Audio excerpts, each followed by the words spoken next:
Okay, so let's take a look at this one right here. Now, in this example, I want you to try to verbalize it before I even give you the answer. You know, there's no need to pause it. I will actually pause for a second myself so you have enough time to answer the question. If I say this area here, okay, the markets are going down. Here's the lowest point it reached. We're waiting for this to be breached. Waiting, waiting, nothing, waiting, waiting, nothing. I don't care how high it pulls up. Waiting, waiting, waiting, waiting, waiting. Okay, we got a breach. Now, I'm going to ask you this question. Who's responsible for this? Is it circle number 1 or circle number 2? Okay. If you've said circle number 2, that answer is correct. Okay, it's not circle number 1 because when the first one came down, he came down and halted and reacted, which means he didn't have enough power to steamroll through. But the second time around, when the sell started happening, when the red bar started coming out, he went straight through. So what we say is the line stays here for seller's area, but also here as the guy who started it. As long as we're below that, it's seller's market. So the first line is psychological, because that's where everyone's panicking. And the second line basically says it's still in sell mode, it's just pulling in very deep. Okay? Alright, so when we're looking at this as a market that's coming down, we have, here's the next lowest point, and then it pulls back. This is all to do for sells, right? Because it's seller's market. And then the moment we get a breach, all the lines change. We go to the next level. Okay, so that was a sell example. Let's take a look at some buy examples. Okay, let me go into, I don't know, New Zealand USD. Let's do that. Okay, let's clear this up. Let me see what area had some buyers in it. Let me go to any chart. Okay, there we go. We're looking at this chart here. Okay, I'm gonna take you to look at it from this area. This is the buyer's market. Breach from here, and he's going higher and higher and higher and higher and higher and higher. This doesn't count. It slowed the market down, but it didn't reverse it. So it doesn't count. It's still going, still going, still going, still going, still going. Gets up to here, and some monster stops the uptrend, and not just stops it, turns it around. Okay? I'm not saying turn it around completely, but causes problems for the uptrend. Okay? That to us is an important level. You know, something is stopping this massive green movement. Okay? That to us is critical. So our line stays there. Do not get distracted by anything else. Our line stays there. Now, if our line stays there, our previous breach was from here, correct? Okay, let me remove all this for you so you can see clearly. Okay, our previous breach was from here, and who's the guy who started it? This guy. Okay, so this is as low as the market can come and still be a buyer, but this is a psychological area where we're looking at, you know, a discount to re-enter the overall flow of everyone buying PlayStations or Louis Vuittons, whatever it might be. Okay, we want that discount.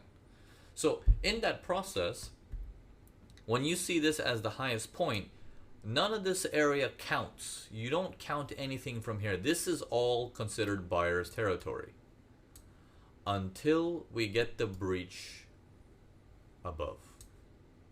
Now that we have this breach above, okay, we got the breach right here. Who's responsible for this breach? Is it this guy?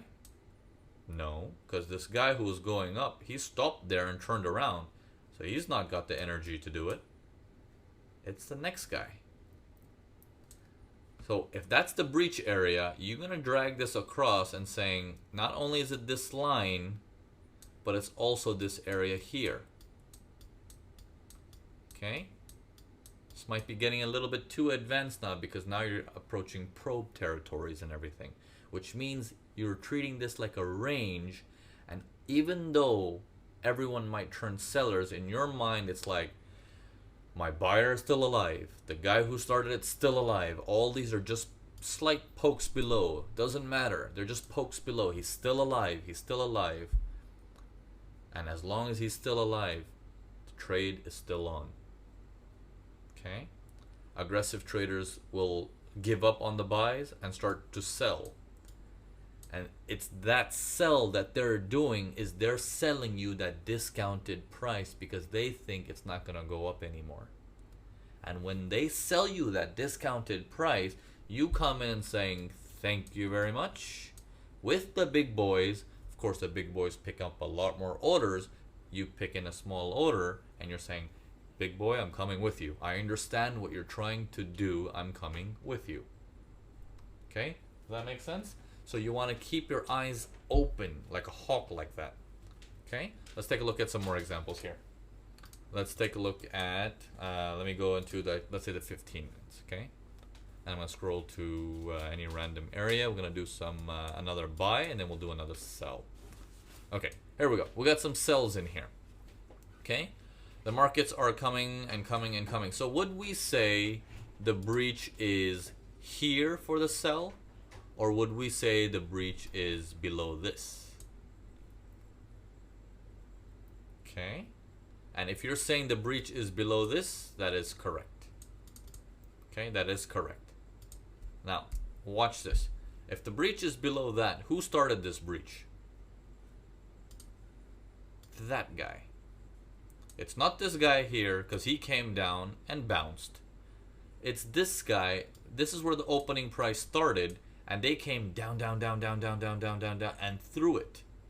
Bounce a little bit, down, down, down, down, down. That's the guy. That's our man. Anyone who's thinking, oh, he's back up over support equals resistance and turning buyers, that's people buying you, selling at an expensive price. That's people buying to you. Okay? So, isn't it looking like, oh, support and resistance read the wrong way is actually your best tool that you have. You might have been the one who was reading support and resistance wrong for the longest time, but now you're looking at this like, holy moly, this is the best friend I'm going to have in the market. If people read this incorrectly, that's money in your pocket. Okay? Does that make sense? I hope this is clicking. So let's take a look at this area. Here's another very good example. Seller's territory here, right? Boom. He breaks that breach. That breach is seller's area. I'm going to put an S there. S for sellers, super sellers. Okay. Who started it? This guy here. Which means all of this area is still for selling. Look how high the market comes. Look how many people might have turned into buyers in this area, thinking that, oh, support and resistance is not holding, it must be a buy. Good. Let them buy. Let them buy. Because you are looking at this as, give me an opportunity to sell. Now, we're not going to get into the detail of, okay, we know the information is still saying sell. How do we sell now? That's what the MPA course is there for. We're going to get into that piece by piece. There's a lot more to it, but we are going through the core concepts of just starting to read the market at least correctly. Once you read the market correctly and you have the understanding of direction, you've won half the battle. You've won half the battle. Everything else becomes just technical analysis after that. Okay? So now, let me go into the next video. This is going to be advanced, the next video that I'm about to do. So I recommend to watch this next video one more time for sure after you finish your MPA course, because this has to do a lot with probes, spikes, breakouts, and stuff like that.